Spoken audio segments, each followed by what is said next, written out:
আসসালামু আলাইকুম। এটিএন বাংলা সংবাদে সবাইকে স্বাগত জানাচ্ছি আসিফুর রহমান সাগর। শুরুতেই বিআরবি কেবলস সংবাদ শিরোনাম।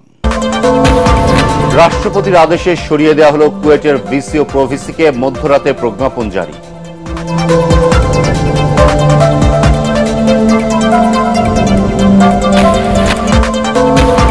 কাশ্মীরে হামলার জেরে ভারত পাকিস্তানের মধ্যে যুদ্ধাবস্থা, দুদেশের সীমান্তে গোলাগুলি। দিল্লি এবং ইসলামাবাদে পাল্টাপাল্টি বিক্ষোভ।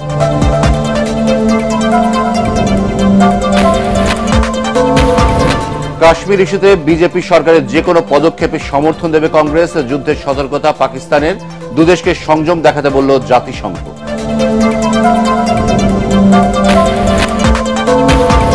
ভ্যাটিকানে পোপ ফ্রান্সিসের মরদেহে প্রধান উপদেষ্টা ডক্টর ইউনূসের শ্রদ্ধা নিবেদন।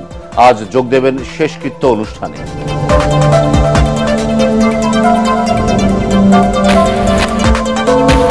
এবং চিত্রনায়ক ইলিয়াস কাঞ্চন ও সাংবাদিক নেতা শওকত মাহমুদের নেতৃত্বে নতুন রাজনৈতিক দলের আত্মপ্রকাশ, ইনসাফের বাংলাদেশ গড়ার প্রত্যয়।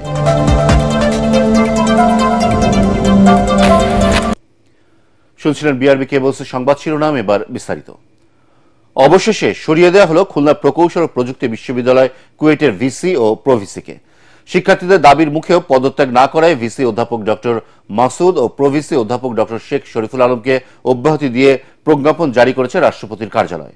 তাদের নিজ নিজ বিভাগে সংযুক্ত করা হয়েছে। ৩৭ শিক্ষার্থীকে বহিষ্কারের প্রতিবাদে তাদের পদত্যাগ দাবি করে আসছিলেন কুয়েটের শিক্ষার্থীরা। আমরণ অনশন শুরু করলে সেখানে যান শিক্ষা উপদেষ্টা CR আবরার। তার অনুরোধেও ভিসি প্রভিসি পদত্যাগ না করায় আইন অনুযায়ী তাদের সরিয়ে দেন বিশ্ববিদ্যালয়ের আচার্য রাষ্ট্রপতি।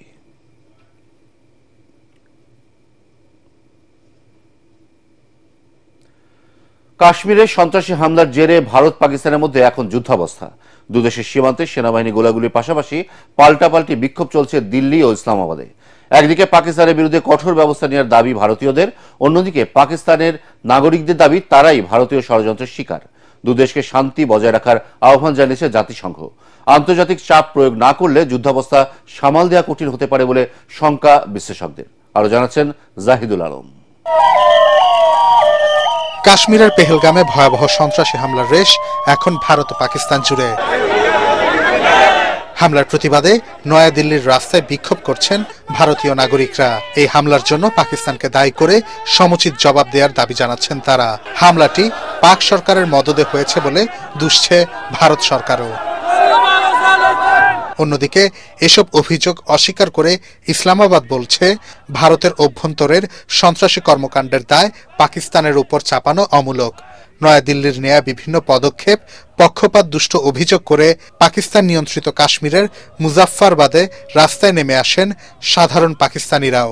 এ সময় ভারতের নেতাদের ছবি পুড়িয়ে স্লোগান দেয় তারা। যদিও এর আগে একটি সন্ত্রাসী সংগঠন এই হামলার দায় স্বীকার করে। তাদের আইনের আওতায় নিতে ব্যাপক ধরপাকড় শুরু করেছে ভারতীয় যৌথ বাহিনী। সীমান্ত লাগোয়া গ্রামগুলোতে চলছে তল্লাশি অভিযান। এ সময় 2 জঙ্গির বাসা তাদের বিস্ফোরণে উড়ে যায়। ভারতীয় সামরিক বাহিনী বলছে, তল্লাশি চলাকালীন সময়ে পাকিস্তানের সামরিক বাহিনী তাদের লক্ষ্য করে গুলি করে। এতে 2 জন আহত হন। ইসলামাবাদ এই গোলাগুলির সত্যতা স্বীকার করে জানায়, পাকিস্তান সীমান্তের খুব কাছে চলে আসায় সতর্কতামূলক গুলি চালানো হয়েছে সেখানে। এদিকে পারমাণবিক শক্তিধর 2 দেশকে শান্তি বজায় রাখতে সর্বোচ্চ সহনশীলতা দেখানোর আহ্বান জানিয়েছে জাতিসংঘ। And we welcome it as more, this incident has and the investigation, there's been more cooperation and transparency on their side that we've had in these types of incidents. এমনই উত্তেজনাপূর্ণ পরিস্থিতিতে 2 দেশই একে অপরের বিরুদ্ধে পাল্টা পদক্ষেপ নিচ্ছে। বিশেষজ্ঞরা বলছেন, ভারত পাকিস্তান যুদ্ধ পরিস্থিতি এড়াতে এখনই আন্তর্জাতিক চাপ প্রয়োগ করতে হবে, নইলে বড় ধরনের ক্ষতির সম্মুখীন হবে গোটা দক্ষিণ এশিয়া। জাহিদুল আলম, এটিএন বাংলা। কাশ্মীরে হামলার ঘটনায় ভারতের পার্লামেন্টের প্রধান বিরোধী দলীয় নেতা এবং কংগ্রেসের সাবেক সভাপতি রাহুল গান্ধী তীব্র নিন্দা জানিয়েছেন। তিনি বলেন, এই ইস্যুতে সরকারের যে কোনো পদক্ষেপে পূর্ণ সমর্থন দেবে কংগ্রেস। তবে পেহেলগামের হামলাকে ভারতের সাজানো ঘটনা বলে দাবি করেছে পাকিস্তান। দেশটির প্রতিরক্ষামন্ত্রী খাজা আসিফ বলেন, পর্যটক হত্যাকাণ্ড মোদী সরকারের পরিকল্পিত ঘটনা। আশিকুর রহমান জানাচ্ছেন বিস্তারিত। গত মঙ্গলবার বিকেলে ভারতের জম্মু ও কাশ্মীর রাজ্যের পেহেলগাম জেলার বৈশরণ তৃণভূমিতে হামলা চালিয়ে অন্তত ২৬ পর্যটককে গুলি করে হত্যা করে কাশ্মীর ভিত্তিক জঙ্গি গোষ্ঠী লস্কর ই তৈয়বার উপশাখা দ্য রেজিস্ট্যান্স ফ্রন্ট। স্বয়ংক্রিয় রাইফেল দিয়ে হামলাকারীরা অন্তত ২৬ পর্যটককে গুলি করে হত্যা করে। ভয়াবহ এই হামলার জন্য পাকিস্তানকে দায়ী করে ভারত। তাৎক্ষণিকভাবে দেশটির সিন্ধু নদের পানি বন্টন চুক্তি স্থগিত সহ বিভিন্ন পদক্ষেপ নেয়। হামলার তীব্র নিন্দা জানিয়ে ভারতের পার্লামেন্টের প্রধান বিরোধী দলীয় নেতা এবং কংগ্রেসের সাবেক সভাপতি রাহুল গান্ধী জানিয়েছেন, এ ইস্যুতে সরকারের যে কোনো পদক্ষেপে পূর্ণ সমর্থন দেবে কংগ্রেস। তিনি বলেন, প্রত্যেক রাজনৈতিক দল সর্বতোভাবে এই হামলার নিন্দা জানাচ্ছে এবং এই পরিস্থিতিতে সরকারের যে কোনো পদক্ষেপকে বিরোধী দলগুলো পূর্ণ সমর্থন করবে। এদিকে একই সাথে পাল্টা জবাব হিসেবে ভারতের জন্য নিজেদের স্থল ও আকাশসীমা বন্ধসহ একাধিক পদক্ষেপ নেয় পাকিস্তানও। এই হামলাকে সাজানো ঘটনা বলে দাবি করে দেশটির প্রতিরক্ষা মন্ত্রী খাজা আসিফ আল জাজিরাকে দেওয়া এক সাক্ষাৎকারে বলেন, ভারত নিয়ন্ত্রিত কাশ্মীরে সম্প্রতি ঘটে যাওয়া পর্যটক হত্যাকাণ্ড ছিল পরিকল্পিত একটি ঘটনা। আসিফ আরও বলেন, ভারত নিয়ন্ত্রিত কাশ্মীরে স্বয়ংক্রিয় কোনো সশস্ত্র গোষ্ঠীর সাথে পাকিস্তানের কোনো ধরনের সংযোগ নেই। I think India should not be resorting to such measures. This will escalate the situation, and there's a possibility that there is a outbreak of all-out war. কাশ্মীরের ভারত শাসিত অঞ্চলে ১৯৮৯ সাল থেকে ভারতীয় শাসনের বিরুদ্ধে বিদ্রোহ চলছে। বহু কাশ্মীরি মুসলিম বিদ্রোহীদের সমর্থন করেন এবং তারা চায় অঞ্চলটি হয় পাকিস্তানে যোগ দিক অথবা স্বাধীন রাষ্ট্র হিসেবে আত্মপ্রকাশ করুক। অন্যদিকে ভারত দাবি করে থাকে এটি পাকিস্তান প্রভাবিত সন্ত্রাসবাদ। আশিকুর রহমান, এটিএন বাংলা। ভ্যাটিকানে প্রয়াত পোপ ফ্রান্সিসের মরদেহে শ্রদ্ধা নিবেদন করেছেন প্রধান উপদেষ্টা ডক্টর মোহাম্মদ ইউনূস। কাতার থেকে ভ্যাটিকান সিটিতে পৌঁছেই পোপের বাসভবন সেন্ট পিটার্স ব্যাসিলিকায় প্রবেশ করেন প্রধান উপদেষ্টা। সেখানে তাঁর কফিনে শ্রদ্ধা নিবেদন করেন তিনি। প্রয়াত পোপ ফ্রান্সিস বিশ্বজুড়ে প্রান্তিক মানুষের জন্য ডক্টর মোহাম্মদ ইউনূসের কাজ ও 30 কর্মসূচির শুভাকাঙ্ক্ষী ছিলেন। ইতালির রোমে ভ্যাটিকান সিটি ডক্টর ইউনূসের সাথে একটি 30 ইনিশিয়েটিভও চালু করেছে। শনিবার বিশ্বের অন্যান্য দেশের রাষ্ট্র ও সরকার প্রধানের সাথে পোপের শেষকৃত্য অনুষ্ঠানে যোগ দেবেন প্রধান উপদেষ্টা ডক্টর ইউনূস। এর আগে পোপ ফ্রান্সিসের অন্ত্যেষ্টিক্রিয়ায় অংশ নিতে কাতার থেকে ইতালির রোমে পৌঁছান অধ্যাপক ইউনূস। আওয়ামী লীগের নিবন্ধন বাতিল ও রাজনৈতিক কর্মকাণ্ড নিষিদ্ধের আগে নির্বাচন করতে দেওয়া হবে না বলে হুঁশিয়ারি দিয়েছে জাতীয় নাগরিক পার্টি এনসিপি। রাজধানী রামপুরায় বিচার, সংস্কার ও গণপরিষদ নির্বাচনের দাবিতে বিক্ষোভ করে দলটির নেতারা। তারা বলেন, আওয়ামী লীগকে দেখা মাত্রই প্রতিহত করা হবে। রিপোর্ট আদ্দিন সজীবের। ২৪ জুলাই বিপ্লবে আওয়ামী লীগের গণহত্যার বিচার এবং নতুন রাজনৈতিক বন্দোবস্তের দাবিতে রাজধানী ঢাকা সহ সারা দেশে বিক্ষোভ মিছিল করছে জাতীয় নাগরিক পার্টি এনসিপি। রামপুরায় তাদের স্লোগান, আওয়ামী লীগের ঠিকানা এই বাংলায় হবে না। বিক্ষোভের আগে সংক্ষিপ্ত সমাবেশে এনসিপি নেতারা বলেন, দেশের জনগণকে হত্যা করে আওয়ামী লীগের সমর্থনে যারা ঝটিকা মিছিল করছে তাদের বিরুদ্ধে ব্যবস্থা নিতে হবে। যতক্ষণ না পর্যন্ত অন্তর্বর্তী সরকার গণপরিষদ নির্বাচন দিচ্ছে ততক্ষণ পর্যন্ত রাজপথেই থাকবে দলটি। নিষিদ্ধ করার জন্য এখনো আমাদেরকে রাজপথে আন্দোলন করে যেতে হচ্ছে। সন্ত্রাসী, ওই জঙ্গি আরএসএস এর মদতপুষ্ট আওয়ামী লীগকে নিষিদ্ধ করাই হচ্ছে সবচেয়ে বড় সংস্কার। বিচারের দাবিতে আবারও জুলাই বিপ্লবের মতো পিপিলিকার মতো রাস্তায় নেমে আসুন। হাসিনাকে ভারত থেকে এই বাংলাদেশে এনে তাকে ফাঁসির দড়িতে অবশ্যই ঝুলাতে হবে। এ সময় এনসিপির যুগ্ম আহ্বায়ক সারওয়ার তুষার বলেন, অন্তর্বর্তী সরকারকেই আওয়ামী লীগের দৃশ্যমান বিচার করতে হবে। দলটির নিবন্ধন বাতিলের আগে নির্বাচন হবে না বলেও হুঁশিয়ারি দেন তিনি। আওয়ামী লীগকে আইন দ্বারা নিষিদ্ধ করতে হবে এবং আগামী নির্বাচনের আগে আওয়ামী লীগের নিবন্ধন বাতিল এবং রাজনৈতিক কর্মকাণ্ড নিষিদ্ধ করতে হবে। এই দাবির ব্যাপারে ফয়সালা হওয়ার আগ পর্যন্ত বাংলাদেশে কোনো নির্বাচন হবে না। নাগরিক পার্টির এই নেতা বলেন, কোনো একটা দল নয়, জনগণই সিদ্ধান্ত নেবে সংবিধান কেমন হবে। যারা চেষ্টা করছেন একটা রিফাইন্ড আওয়ামী লীগকে আগামী নির্বাচনে অংশ নেওয়ার, আমরা আপনাদের উদ্দেশ্যে হুঁশিয়ার করে বলতে চাই, দিবা স্বপ্ন দেখা বন্ধ করেন। আদ্দিন সজীব, এটিএন বাংলা, ঢাকা। সংস্কারকে নির্বাচনের বিকল্প হিসেবে দাঁড় করানোর চেষ্টা হচ্ছে বলে অভিযোগ করেছেন বিএনপির সিনিয়র যুগ্ম মহাসচিব রুহুল কবির রিজভী। চেয়ারপারসনের গুলশান কার্যালয়ে ছাত্র জনতার গণ অভ্যুত্থানে শহীদ আব্দুল্লাহ বিন জাহিদের ক্যান্সার আক্রান্ত ছোট ভাই মাহমুদুল্লাহ বিন জিসানের চিকিৎসার জন্য আমরা বিএনপি পরিবারের আর্থিক সহায়তা প্রদান অনুষ্ঠানে তিনি একথা বলেন। নানা কারণে আবারও ফ্যাসিবাদের আওয়াজ পাওয়া যাচ্ছে মন্তব্য করে রিজভী বলেন, যা অত্যন্ত হতাশার এবং এ বিষয়ে সবাইকে সতর্ক হতে হবে।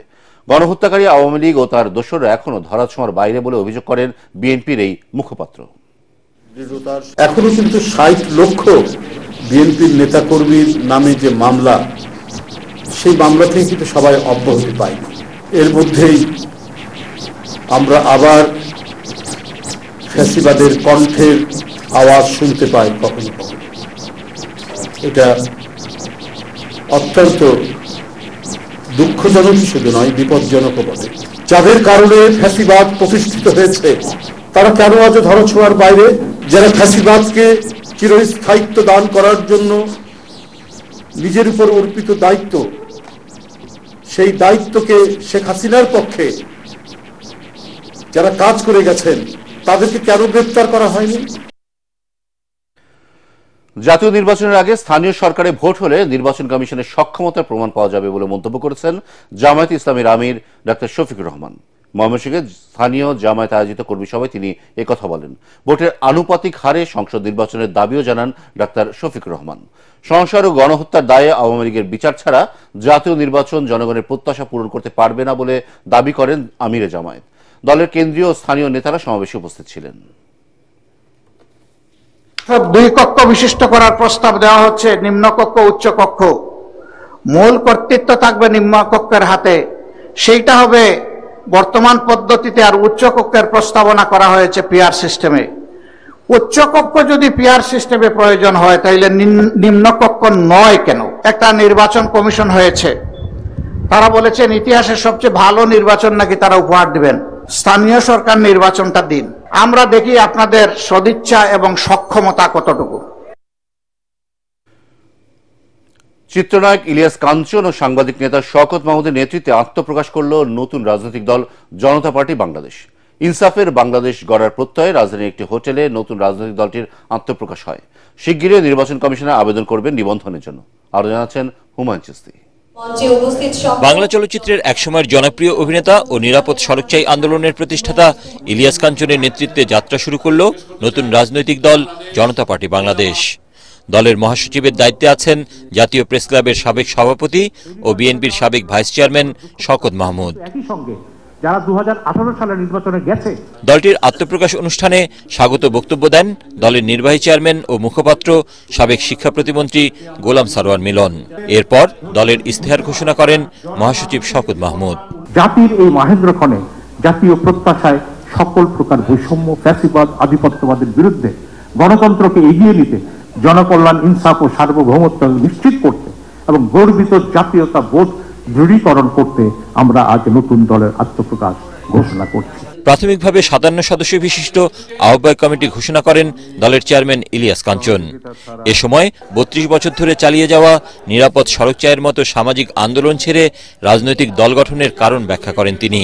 নিরাপদ সড়কচাইয়ের সঙ্গে যুক্ত থেকে যেভাবে এদেশের মানুষের জন্য কাজ করেছে, তেমনি ভাবে এই রাজনৈতিক দলের সঙ্গে যুক্ত হয়ে আমি আপনাদের জন্য, এদেশের জন্য সততার সঙ্গে আমি কাজ করতে চাই।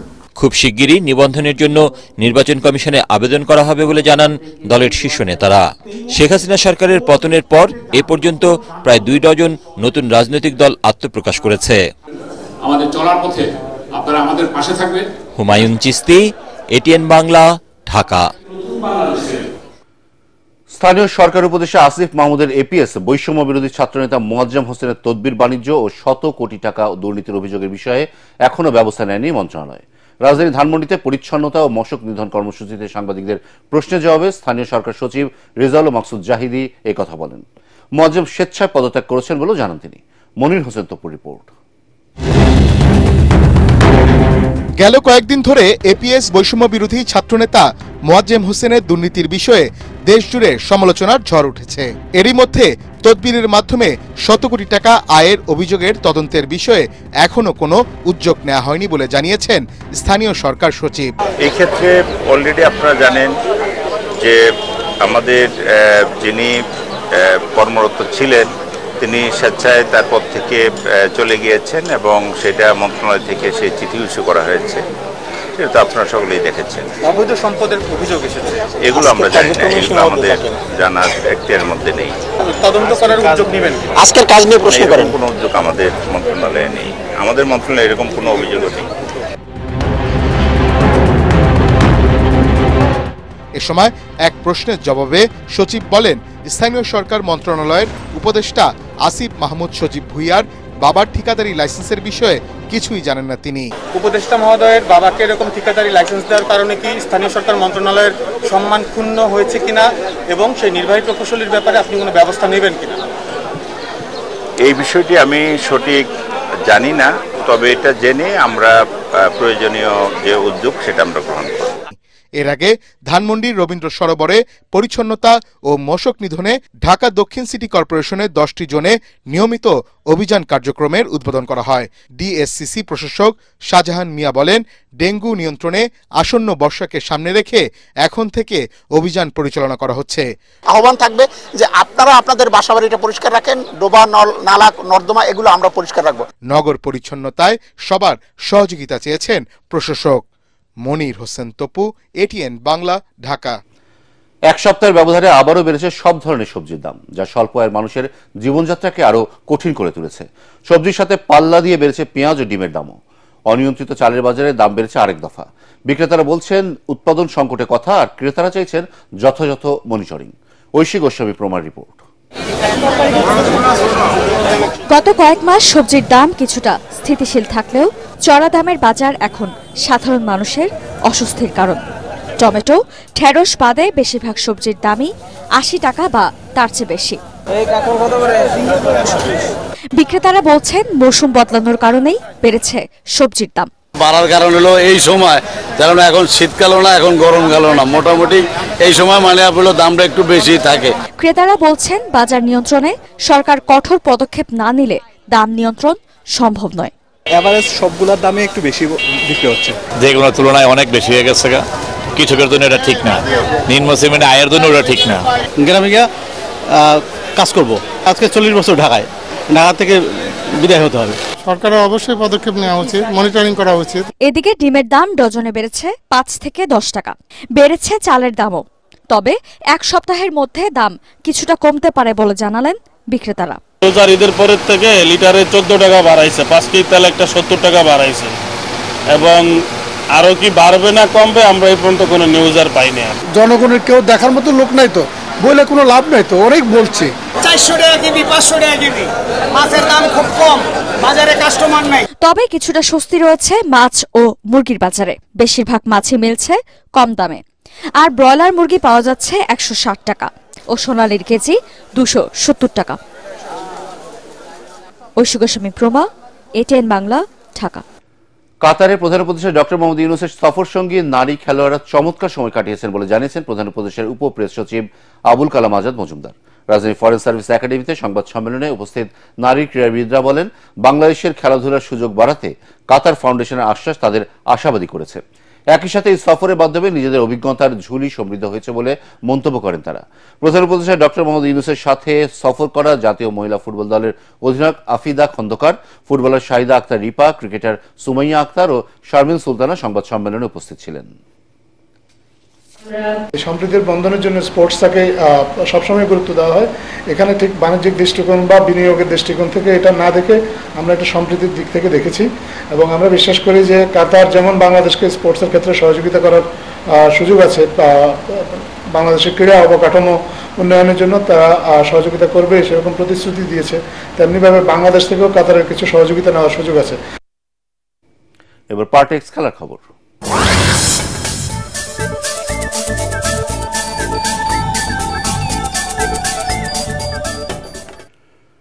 ক্রিকেটারদের অপমান এবং অসম্মান করা হচ্ছে বলে অভিযোগ করেছেন তামিম ইকবাল। ঢাকা প্রিমিয়ার লিগে তাহির হৃদয়ের নিষেধাজ্ঞা ইস্যুকে সামনে রেখে বিসিবির সাথে বৈঠক শেষে বাংলাদেশের সাবেক অধিনায়ক বলেন, তাহিদ হৃদয়ের শাস্তি হয়ে গেছে, কিন্তু তাকে আবার এক ম্যাচের জন্য বহিষ্কার করা হয়েছে। এই নিয়ে প্রশ্ন তোলেন তিনি। হৃদয়ের বহিষ্কার শাস্তি তুলে দেওয়ার দাবি জানান দেশসেরা এই ওপেনার। শুক্রবার বিসিবিতে হাজির হন মাহমুদুল্লাহ রিয়াদ, মুস্তাফিজুর রহমান, নাইম শেখ, শরীফুল ইসলামরা। পরে তারা কথা বলেন বিসিবি সভাপতির সাথেও। অ্যাটাকের পর এই প্রথম মোহামেডান থেকে প্রেসার দিয়ে খেলানো হয়েছে কি হয় নাই এই কথাটা ইম্পর্টেন্ট না, তাকে কি বিসিবি খেলতে অ্যালাউ করেছিল? ইফ বিসিবি অ্যালাউড তার মানে he has served his punishment. তো যে ছেলে একবার তার পানিশমেন্ট সার্ভ করে নেয়, 2টা ম্যাচ খেলার পর ওকে আপনি একই কেসের জন্য আবার কেমনে পানিশমেন্ট দিতে পারেন? সো এটা নিয়ে আমাদের ডিবেট হয়েছে, ওনাদেরকে আমরা সুন্দর করে এক্সপ্লেন করেছি যে আমরা কি ফিল করি, তারপরে ওনারা ওনাদের মতো সিদ্ধান্ত দিবেন। দর্শক, সংবাদ শেষ করব চট্টগ্রামের ঐতিহ্যবাহী জব্বারের বলি খেলার খবর দিয়ে।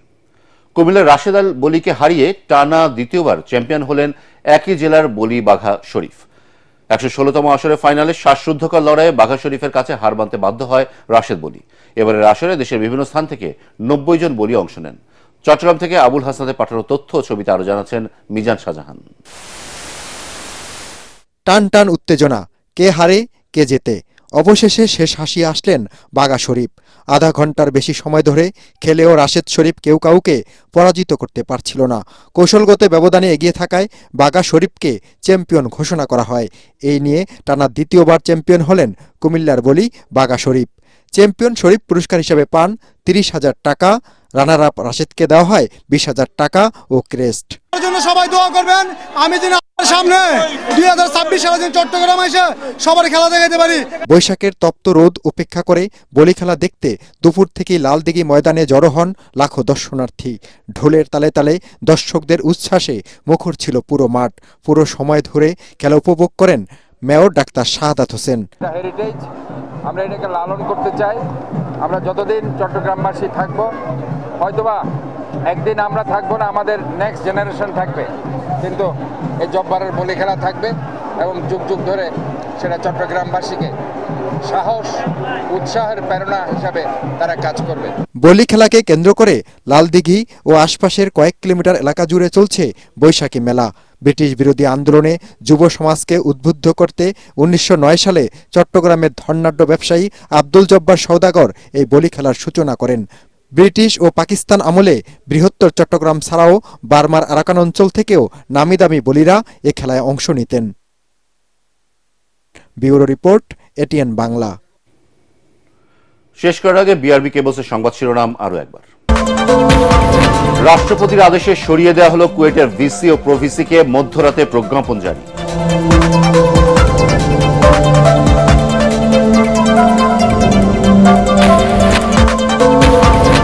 কাশ্মীরে হামলার জেরে ভারত পাকিস্তানের মধ্যে যুদ্ধাবস্থা, দুদেশের সীমান্তে গোলাগুলি। দিল্লি এবং ইসলামাবাদে পাল্টাপাল্টি বিক্ষোভ।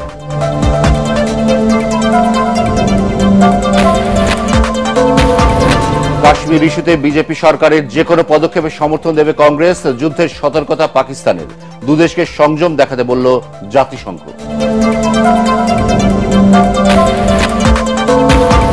ভ্যাটিকানে পোপ ফ্রান্সিসের মরদেহে প্রধান উপদেষ্টা ডক্টর ইউনূসের শ্রদ্ধা নিবেদন, আজ যোগ দেবেন শেষকৃত্য অনুষ্ঠানে।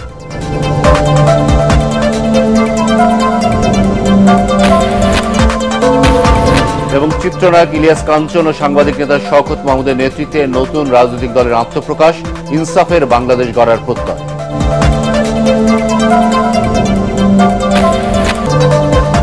পরবর্তী সংবাদ দেখার আমন্ত্রণ জানিয়ে এখনকার মতো শেষ করছি। এটিএন বাংলা সংবাদ ইউটিউবে দেখতে ব্রাউজ করুন youtube/ATN বাংলা।